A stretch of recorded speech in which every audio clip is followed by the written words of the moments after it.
First of all வாழ்த்துக்கள் brother. இன்னைக்கு நம்ம கிட்ட ஒரு ப்ராப்பர்ட்டி எடுத்திருக்கீங்க. உங்களுக்கு வயசு பாத்தீங்கன்னா வெறும் 28 இயர்ஸ் தான், 28 வயசு தான் ஆகுது.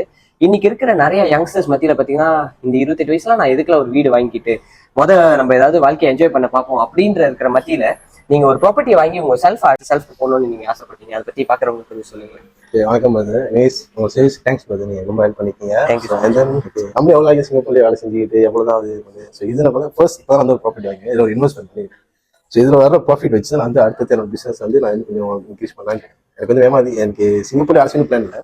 என் பிளான் வந்து மலேசியால பிசினஸ் செஞ்சு நம்ம இந்தியன் சொசைட்டில நம்ம வந்து ஒரு பிரைட்டா இருக்கணும். இப்போ இருக்க இந்தியன் சொசைட்டி வந்து ரொம்ப பேர் வந்து இருக்கிற வருமானம் போகணும்னு நினைக்கிறத விட இது பத்தாது நம்ம இன்னும் கொஞ்சம் சம்பாதிக்க நினைக்கிறத வந்து எனக்குள்ள வந்து என்னோட மோட்டிவேஷன் தான். என்னோட மோட்டிவேஷன் வந்து எனக்கு இது பத்தாது. ஸோ இன்னும் எவ்வளவு கத்துக்கிறது கையளவு தான். அதாவது உலக அளவில் எவ்வளவு விஷயம் இருக்கு. பிளஸ் எனக்கு ஒரு இன்கம் வருது. என் பேர் ஒரு ப்ராப்பர்ட்டின்னு ஒன்று இருக்கு.